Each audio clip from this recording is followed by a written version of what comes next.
Tikangai na umela na bozalisi na yo pe motema na ngai eloba ngai nalingaka yo. Tikangai na umela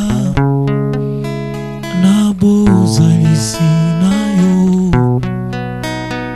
pe motema na ngai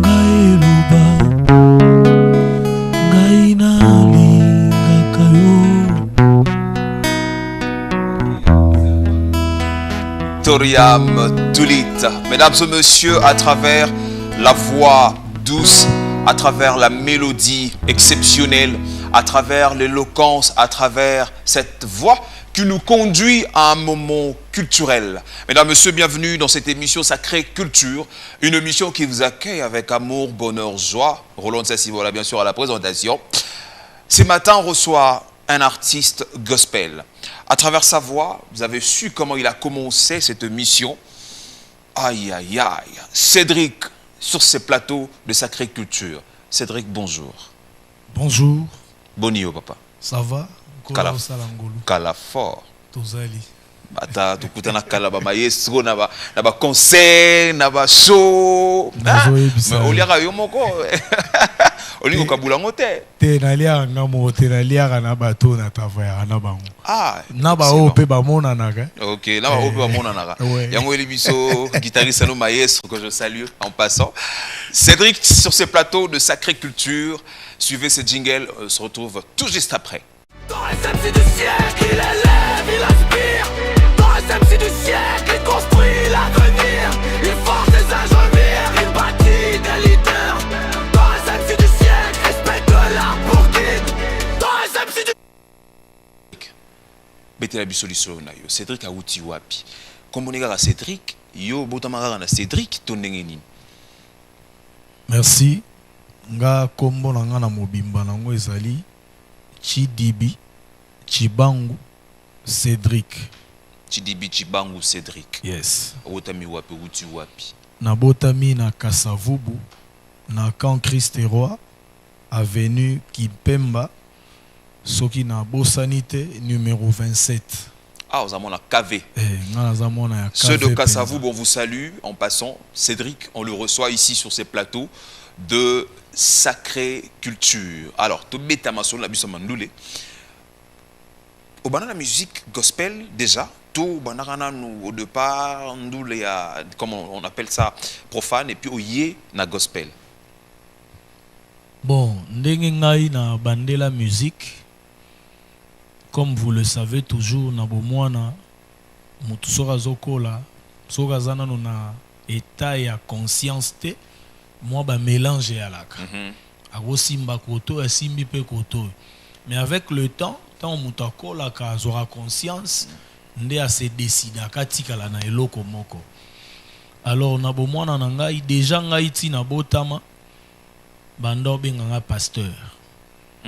Donc si bando benganga pasteur ngamo na ebarate bando benganga pasteur par rapport à quoi? Ezapo nzamba révélara bango nga na ozala pasteur. To na ozala mosali ya nzambe na domaine moko songolo to ezalaki vouloir na bango sur nga na ebite, mais bref na bomwana na nga baza obenganga pasteur. Alors ndé ba obengo pasteur bongo yango ememiyo na niveau ya koyemba lokola pasteur. Même pas nazo expliquer. Vas-y. Ndé to bandi okolat ko poussa na malembe bon musique ezalaki deya na kati na ngai. Baboti ba remarquera pe déjà que non moi noyo ana musique na kati na ye. Bon nakomaki moko boye ozoyemba banzembo nzambe mo ozoyemba pe ya bandeko na biso ya kote kuna. Nde ezalaka toujours na période moko boye naye kosala orchestre wana siko na bandal. Okay. Naye kosala orchestre na ngai toza na 2001. Soki naza na mémoire ya bien na 2001 na sali orchestre na bandal na avenue Bukaka numéro 150. J'habitais chez mon oncle paternel, paix à son âme. Ah, okay. Et na sali orchestre mondain.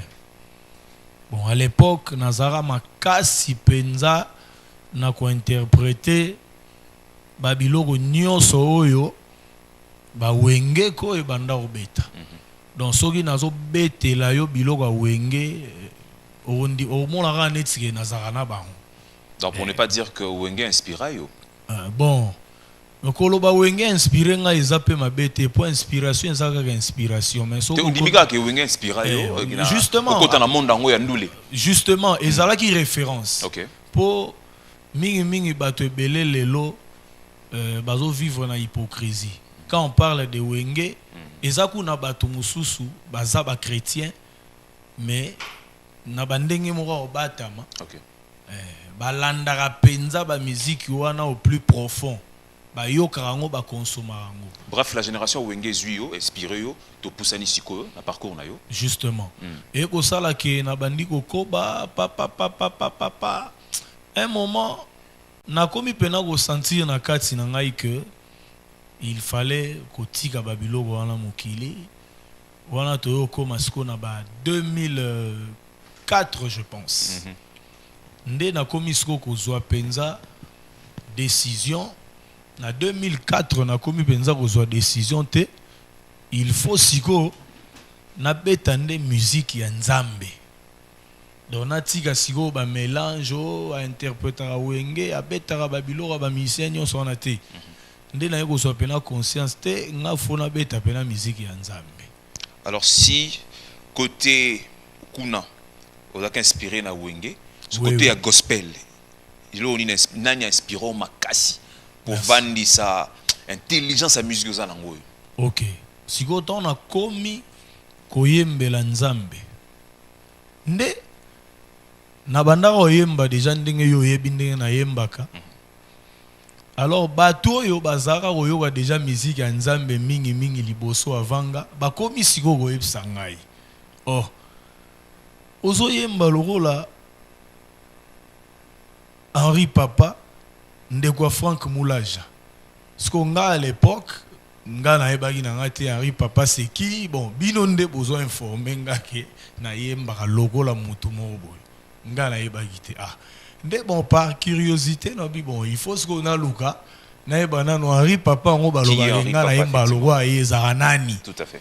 Nde na luki sikoyo banzembo tout ça na yoko découvrir non il y a un groupe qui s'appelle Gaël tout ça adorant l'Éternel voilà nde na yoko découvrir ah donc mouton baloba na mbalo la ye nde ye yo oh ngamo sikoyo esala ke na vandi na yoka ye na mi yoki pe na bi oh mais to mba bela nde moko bana bona raison ya koluba makambo nde don na se découvra na kati, il y a pasteur Henri Papa que je salue de là où il est. Là, c'est un grand frère. Effectivement. Cédric, les autres Roloba, osa copie conforme, il y a Henri Papa, bien au biman andenge na yo, parce que bien Henri Papa inspire yo. Est-ce que osa l'a inspiré sur tous les plans musicaux, bien osa inspiré sur côté Morobo Ika comme sous bomba, au bimsa qui Cédric na yo. Bon. Dans Ekolaka. Ogozo mutumobo et référence au travail par rapport à biloko yo se planango et pas naie. Mais avec le temps au monde tu ne dois pas te limiter seulement à lui. Faut fongola ba horizon. Pour sinon aux alarara aux alroa à moyembi à likolomoko. Effectivement. Aemba kakaboye kaboye. Donc à gros sala musute. Or siko ngai eza bongote. Nga pena ba horizon et fongwama. Très bien. Le frère Henri Papa, mais Keba, naemba pe bilo mususu. Parce que c'est dit tant Keba, ozo kebisanga, ozo kebisa téléspectateur. Te nazo kebi. Ouais, intimidation mon robot la micro. Nazo kebisa yo te. Mais eza lolenga roloba, eza lolenga roloba ke ce n'est pas que lokola balobi ayemba lokola Henri Papa. C'est qu'il faut limiter na Henri Papa. C'est-à-dire le détracteur de Cédric. Cédric a Kebi Sibino. Attention, c'est vrai, talent naïe Henri Papa, mais il a fongo la chant au-delà de tout ce qu'il pouvait causer les laïcs, parce que c'est un grand maestro. On a visité, on a ce qu'il dit, ce qu'il chante, ce qu'il dégage. C'est du tsunami musical. Alors, Trésor, c'est jingle, et puis on retrouve Cédric sur ce plateau de Sacré Culture pour un morceau. Dans SMC du siècle, il élève, il aspire. Dans SMC du siècle, il construit l'avenir. Il force des ingénieurs, il bâtit des leaders. Dans SMC du siècle, respecte l'art pour guide. Dans SMC du siècle. Nzambe azali na ye Nzambe, Nzambe abongwana kateo, bilaka na ye mibongwani te boye. Nzambe azali kaka Nzambe o. Ah moninga nanga tosaka Nzambe. Ah moninga nanga Malachi 3:10.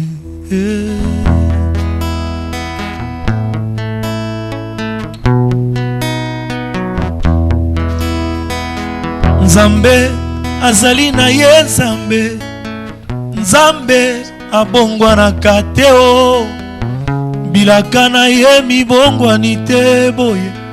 Nzambe azali kaka Nzambe o. Ah moninga nanga tosaka Nzambe. Ah moninga nanga Malachi 3:10. Merci beaucoup. Je ne peux que réunir mes deux mains, faire ça. Non, Cédric, un maestro. Quel talent tu l'as mis, je vous avais dit. Sur ces sacrées cultures, sur ces plateaux de sacrée culture, on reçoit pour vous Cédric, un maestro. Il ne fait pas de musique par le fait warolien, il ne fait pas de musique par le fait psychite, mais lui, il fait la musique comme il faut, là où il faut, avec la mélodie qu'il faut. Cédric, quel talent. Alors, tout ce qui place aussi inspiration, au continuer musique, na bandi musique carrière na yo partie gospel. Ba krokazam ni nokuta nango na carrière na yo. Et l'on est ça là que non Cédric abimate, asala boyete, musique na yo kanaka partie mo be côté monsieur yo kanate avant au comment célèbre Mikolo. En tout cas, namoni parce que nzela nyonso ezala na banzube nango. Alors moyen pe okima banzube ya nzela ezate. Po ezaka bongo nzela moko to otambola o rozanga okutana na ba croc à jambe, o rozanga okutana na ba mabaku na ba mazita ezalaka toujours. Alors ngata on a bandai musique ya Nzambe ndenge toujours tozoloba. Ezala nga pasité, ezala nga plutôt facilité pour bato bandimanga, pour bato ba pesa nga pe chance, ba peso pe micro boye, yemba na culte, kamba pe culte. Nyonso biso tozala sala, pour na bato musu ezala ga mabe. Ezape na bato mususu pour dire la vérité, quand na batango wana, o biso to bande musique ya Nzambe sika. Tobande da kosala mieux que bango. Oh là. Ouais. Mais na motema mabe kaka. Ba fini yo ga. Ba fina yo ga net raté. Yo yesika. Ah. Zana boy. 12 yo yesika voilà. Ba rappelle 12 auto inspiré on a libanda wenge. Na zo ebiso ya ata 24 solo. Pour na respect. Donc ozo mona. Mais na otali pena na bandenga normal boy. Osa na opé mieux que ye, mieux que bango. Mais bango baliga balakso ke non yoza mutasika ke bango peut-être ba mikolo bango bon voilà. Alors qu'est-ce qui faisait que ba finayo comme on le dit 12 ba beto ba 12 lelo à l'époque est-ce que ezaki talent na yo ndo bangisa bango bien ozaki non prêté? Bon ezabilo romi balé nakoki koloba te ke à 100% nazalaki prêt. Nakoki pété kolobake à 100% bango bazaki kaka na raison ya kosala yango. Nga déjà tant d'ailleurs nazo expliquer on obige nazaka na orchestre ya mokili yanga moko. Ça dit déjà koyoka bongo ezolakisa ke mutu oyo a déjà na mo notion oyemba. Pour mutu a na notion oyemba te. A ça l'orchestre te a leader ndeni. Donc eloko ezaki déjà donc tinga na yaki na komi chrétien na komi koyembela nzambe. Nazaki déjà na mo niveau moko boyo. Oyo bato pe ya niveau na ngai atana bakoka pe ko banga ngai pe par rapport à esaleli par rapport à yembeli batali ba bien ah mutu ayemba bien. Donc, il a déjà créé mon elo. Alors, neti, et que ça là qui se retrouvé dans l'église pour briefer un peu, on s'est retrouvé dans l'église mon en temps à comboter. Muko ali boso nga na imba na l'église wana. Nzamba sala o ya sala, nguya ekita na ndenge mo terrible. Onction il se répanda na salle na biso ezara matata.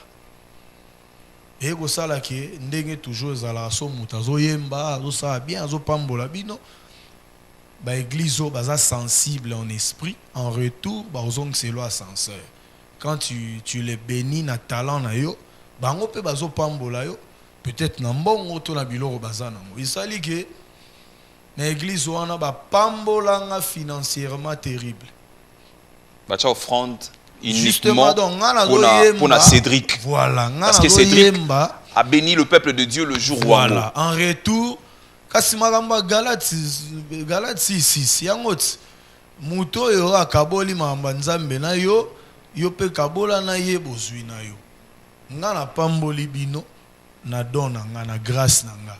En retour, bango le roi bazape sensible na molimo parce que makambo ngo ezape mambo zala sensible na molimo kaka. Mutu mususu oko pambole ndenge nini. Mais en retour azozong c'est l'ascenseur te. Ezabilo mibale. Soit il n'est pas enseigné à ça, soit azande sensible na molimo te pour comprendre que non, cette personne m'a béni, je dois la bénir en retour. Donc eza biloko wana mibale osala ke bon bapambola nga mingi na mbongo pe na biloko belé ebota motema mabe wana zo biso vérité pour eza parcours nanga ici nous parlons de moi tout à fait ebota motema mabe na église wana depuis bapesa ngai mbongo na bima na market sa mbongo ba frère nga na kuta na église wana ba fina ngai depuis wana balinga soute na yemba donc ozo propager véracité que na bakati ya église na biso lelo yo ki motema mabe zo régner ezali papa na go ozala hypocrite te ki motema mabe wana ezali fallait biso bana nzambe to dissipango soit to écrasango mais ezo botama ezo bakisa masu bana ezo kola le roi ali kelimba au contraire na kati ya église na biso lelo justement yango esala ki non ba betao ba 12 ba fina voilà. De marché ba concert au beta na XY Cédric Ramon on a sous-souté le talentueux qu'on a connu alimo na scène musicale depuis wana na ebisio ba finanga na emba soute donc so na yé ata na yaki répétition na ozana micro te ozana sima à l'époque nous appelions ça GESAC donc bateau ba simba micro te batia bango liboke belé na sima. Est-ce que c'était pas une manière de pour eux Yaroko Lisayo mentalement physiquement parce que tu étais encore jeune? Moi spirituellement je peux dire aussi. Je pense que ce n'était tout à fait pas ça. Mauvaise foi. Je te dis parce que na yembaka première fois na culte à semaine ba pesa ngambongo te bato ba pesa ngelo moté mais ba sepelaka. Maintenant on a yemba pour la deuxième fois ba moni ko pambolo bato ba pambola kingai eza normal papa li pamboli na yo eko sepelisa bato nyonso te. Ah là c'est clair. Mutu mususu ko kangelo kanda kaka po amoni papa moko akabeli o sapato guerre bandeli wana pona nini bakabeli sapato.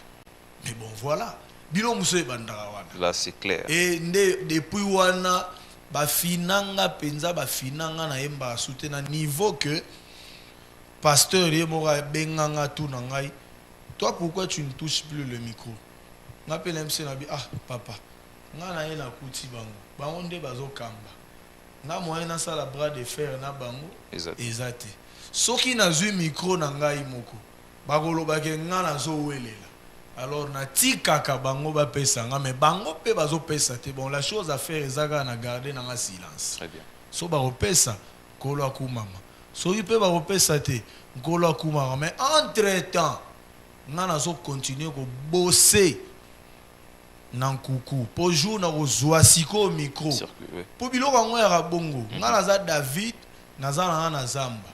Na bundaka na ba lion ba tigre bino boyebi te bino boyebi ka alesaka bantaba ya papa nzoka nkolo azo préparer na nkuku jour a kobima nde bo comprendre sikoke biso kasaka kenda olesaka bantaba kaka nzoka par kolesa bantaba asalaka ba entraînement poko bunda na ba lion na ba tigre nde entraînement ya zao sala. Après avoir reçu entraînement na yo Cédric Sikoyo Lelo Obimi au long de l'église on a bien sûr.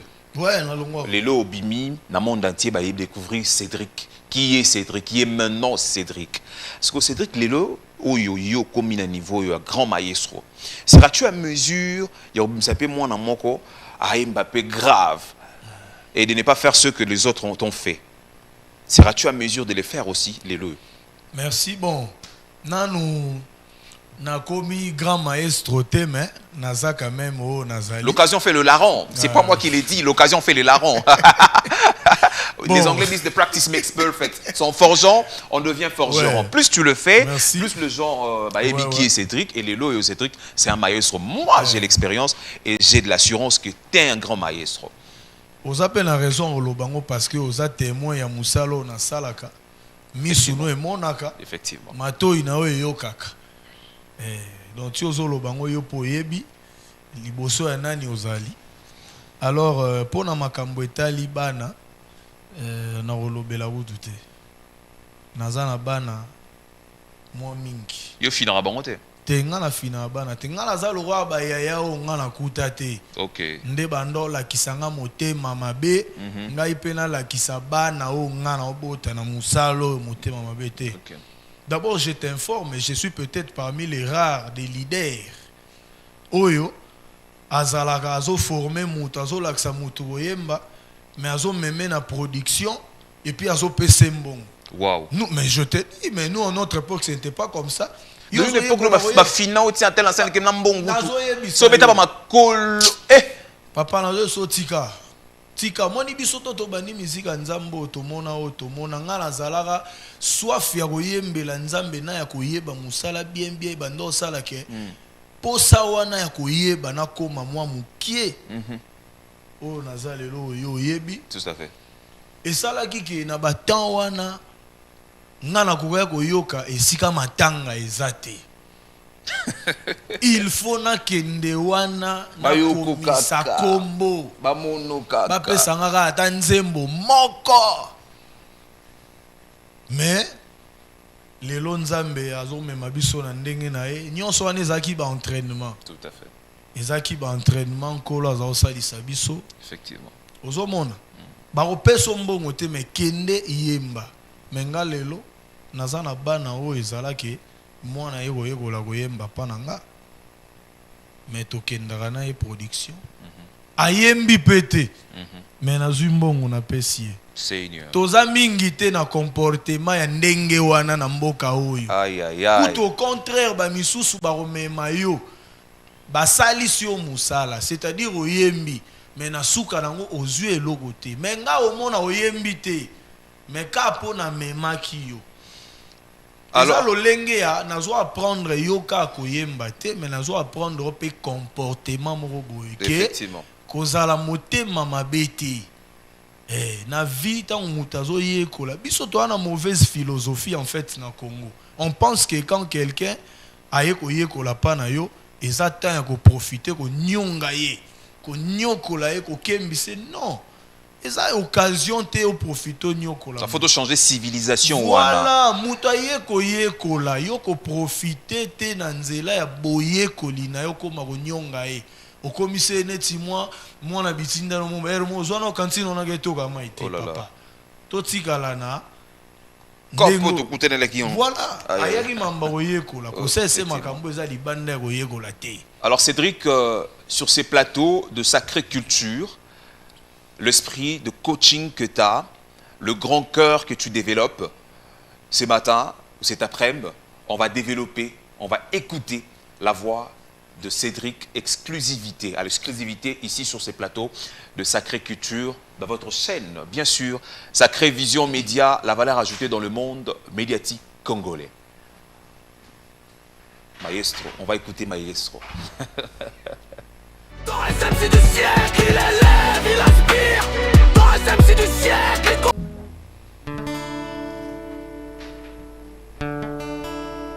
eloko yo lipamboli yo nzambe okokende nango wapi eloko yo lipamboli yo nzambe okosala nango nini tala biso na makolo na yo tovandi na matiti ya mobesu toza kozela Yesu tanda loboko eloko yo lipamboli yo nzambe okokende nango wapi eloko yo lipamboli yo nzambe okosala nango nini tala biso na makolo na yo tovandi na matiti ya mobesu toza kozela Yesu tanda loboko elanga eleisa mokili mobimba ebale melisa mabumu nyonso Yesu we yo liziba na bomo eloko nini oloba na moto ozanga makoki akokokisa liloba na yo eza wipe amen elanga eleisa mokili mobimba ebale melisa mabumu nyonso Yesu we yo liziba na bomo eloko nini oloba na moto na se ozanga makoki akokokisa liloba na yo eza wipe amen yango nalobi sala se mokano na yo Yesu sala se mokano na yo Yesu sala se mokano na yo Yesu sala se mokano na yo mwana nzambe sala se mokano na yo Yesu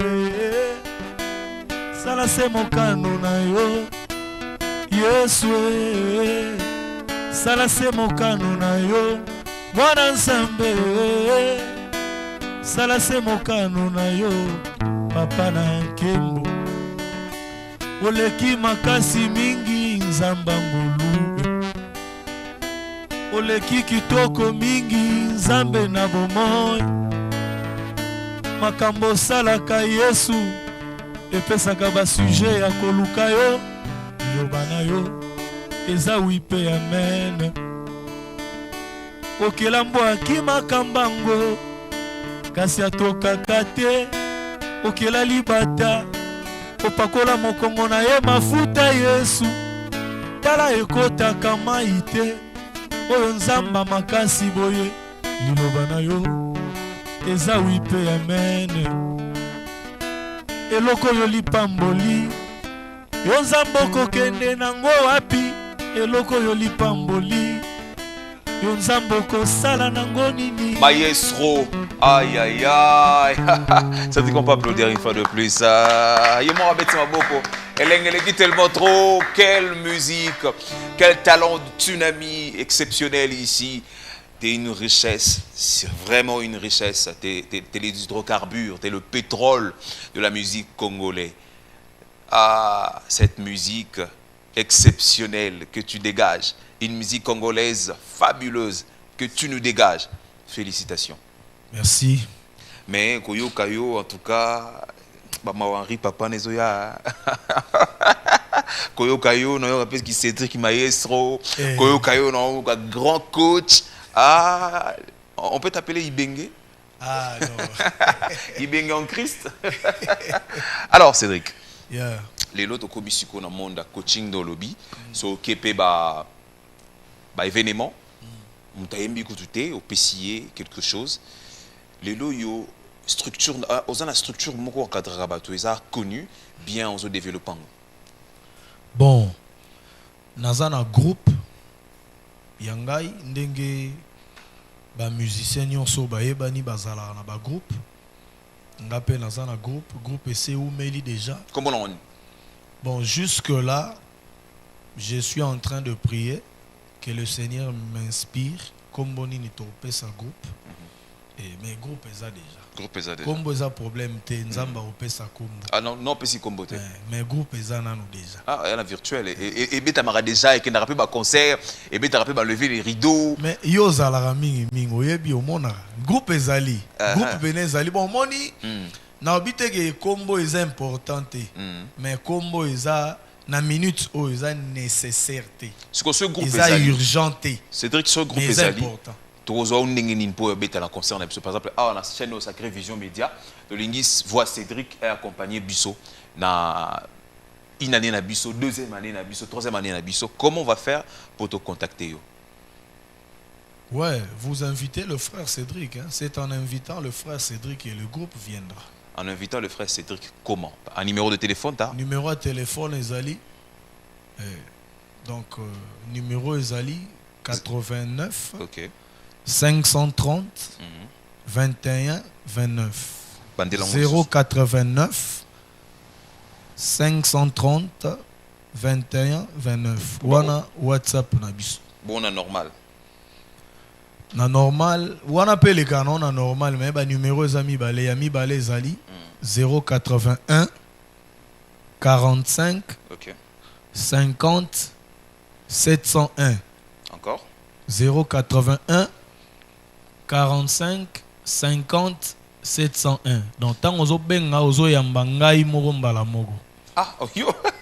C'est yo la manager de te bilo mususu na minutes oyo toke na ona boyo zo kadunanu toke na nuka boyo manager aza important mais na minutes oyo toke na boyo kopa makaso ke obanga ba beto bilo ba viona ba betaka yo nazo ebisa o papa tokoma maele. OK. Tonyokwama mingi ekomisa biso sikope mayele. Très bien. Eza na bilo mususu bakotsaka batumba mote bakenda na yo moko découvrir ndenge kendaka ndenge esalamaka nsima nde okokotsa bato soki mpe esengi kaka okotsa bato misu mpe esengaka te bato baya soki esengi misu mpe esengaka nango te oke nango kabongo oke na obo otali kaka par exemple napesa neti exemple admettons yo bengisi nga na beta ndule moko boye olobi ke opesa ngai $50. Eza exemple kaka. C'est ça. Siko $50 wana si fonga na ndoko tsaka kotsaka bato. Mwete mbongo ngomba moyo olimo. Ah, combien de 5 toyebi nde toza boye toyebani toyebi ke na oyo nde na komema bato na oyo na okenga moko voilà. Na komema bato pour vos voyages. Le voyage commence maintenant. Vous avez besoin d'une agence, cette agence pour vous accompagner au voyage en Mingue, Namoni. Bon, libanda mboka nanu tobandi penza kokende kende penza te mais na ndenge oyo nzamba pesela wana tokendaka pe. Ah non ne onza pesela bokendaka pe. Bon, yo kana peso agence exceptionnelle. Agence s'appelle Tira Travel. OK. Et aider au voyage à pe. Ezana boulevard du 30 juin, deuxième niveau, immeuble Immobilia, Snell et Safari Zongo. En face du restaurant Olive Verte. Je répète, boulevard du 30 juin numéro 2, immeuble immobilier, Snell et Safari Zongo, en face du restaurant Olive Verte. Et cette agence, c'est la Tira Travel, agence Monko Kitoko. Numéro de téléphone d'Abango Ezali 099 32 75 433. 99 32 75 433, la bande de Pélissousou, 099 32 75 453. 453 à la fin pour vos besoins d'ordre de fly. Et cette agence va aider notre invité à se déplacer via Lubumbashi, via Kolwezi, via Mbujimaï et à l'extérieur du pays. Comme tu as dit, tu as des concerts. Alors, au Leloyo, et là, on envisage à Cédric, la musique dans nos salatés, de livrer un grand concert à l'extérieur du pays, de livrer un grand concert à l'intérieur du pays, bien réunir les enfants de Dieu, 12 na chrétien dans la musique, Ostia bango P, bien tu penses faire au-delà de tout ce que je viens de dire.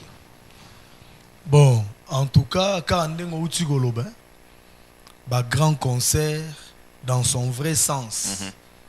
Et puis, libanda ya mboka, tona kati ya mboka, wana eza ba rêve na biso. Non seulement eza ba rêve na biso, mais en même temps, tozo travailler pe sur yango, tout en appuyant sur la grâce de Dieu.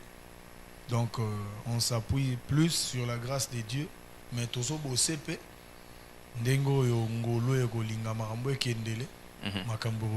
Ce n'est pas parce que nous nous appuyons à la grâce de Dieu que nous devons arrêter de travailler. Très bien. C'est parce que nous appuyons à la grâce de Dieu que nous devrions arrêter à la grâce de Dieu. Non. La grâce de Dieu est accompagnée par de bosseurs. Voilà. Les Abraham ont bossé. De Noé, ils ont bossé. Nos aïeux ont bossé, raison pour laquelle aujourd'hui nous parlons de la parole de Dieu. Et cette parole de Dieu, aujourd'hui, réunie par une voix exceptionnelle, sur un plateau exceptionnel, pour une mélodie exceptionnelle de Cédric Maestro. Alors Cédric, Lelo Batubalingi va produire Rio. Combien tu vas nous demander? Bon, coproduire dans le sens il y a concert, dans le sens il y a album. Le 2. Les deux.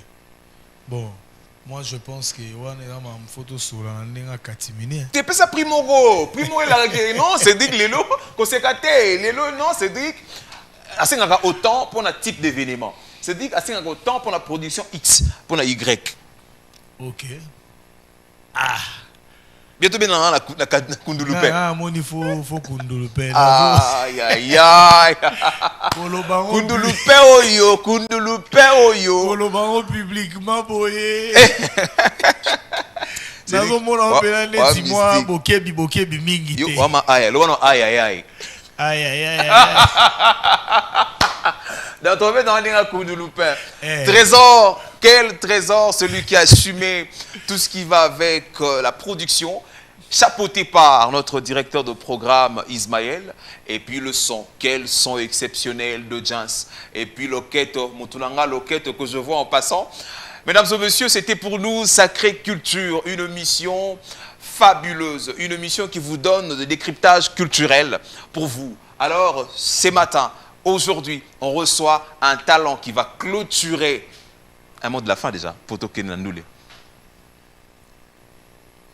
Bon. Oh, nakoko bakisa ezali toza wana tosala mosala. OK.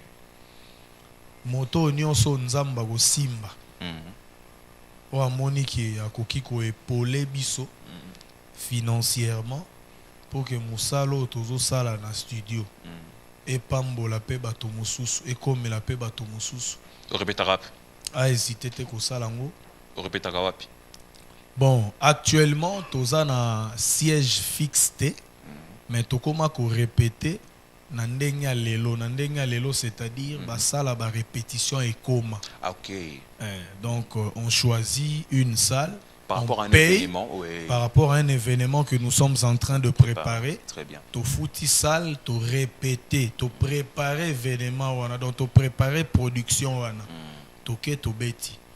Et on évolue comme ça parce que et si Kapenza o tokoti ya siège na biso ya répétition na minute o ezate ba moyen to bon boss na biso pas recommander producteur non. En tout cas soki penza e salamika ndengo lobi wana moi esprit musicien akozala lipamboli mingi. En tout cas il s'appelle Crispin Chibasu Chipamba. Boss Crispin Chibasu nzamba pambola yo mbote na yo siko zali. Amen.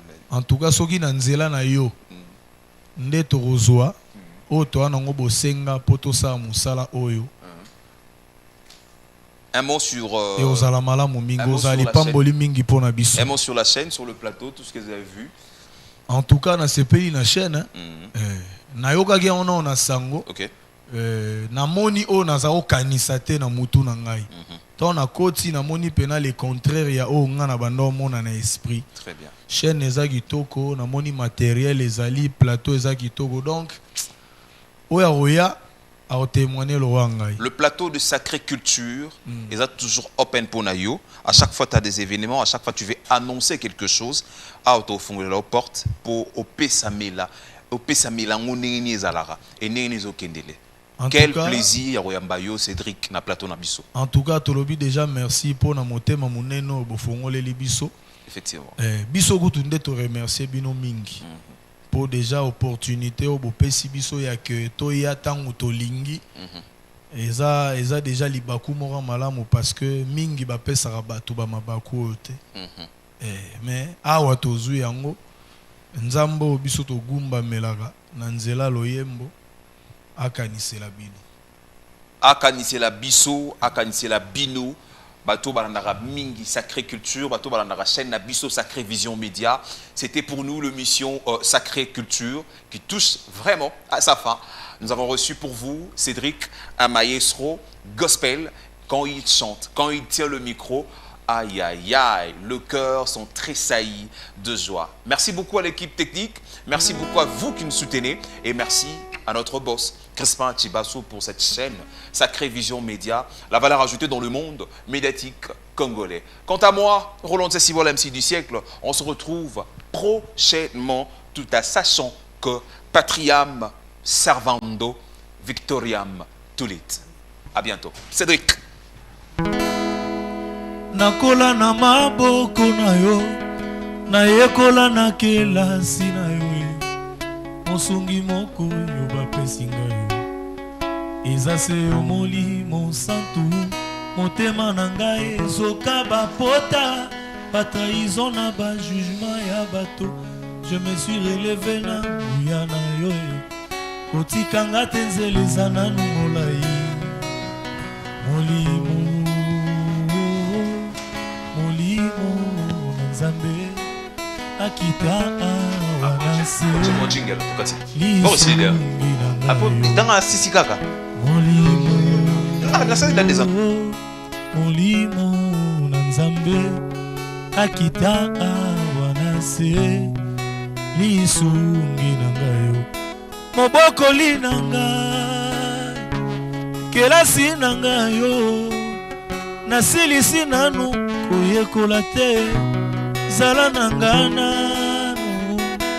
Masolo nanga Oyo longolanga pongi Na betelango nani yaya Zala nanga nanu Masolo nangai Oyo silisanga pongi Na betelango nani yaya Nalingi omingi Molimo Nzambe akita awanase lisungi molimo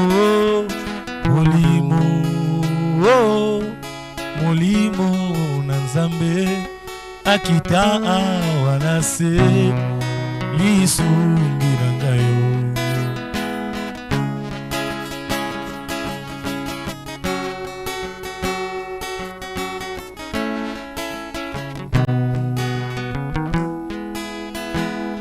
Nakola na maboko na yo, na yekola na kelasi na yo. Mosungi moko yo bapesi ngai yo. Eza se yo molimo santu, motema na ngai ezoka bapota, batrahison na bajugement ya bato. Je me suis relevé na nguya na yo, kotikanga te nzela eza nanu molai. Oh, molimo Nzambe akita awanase lisungi nanga fungolelanga lola natomboli maboko salelanga bikama na yo nalingi namona fungolelanga lola natomboli maboko salelanga bikama na yo nalingi namona Ngolelanga lola Ngaya wana tomboli maboko Kutu salelanga bika Cédric oyo alingi ya mona MC du siècle.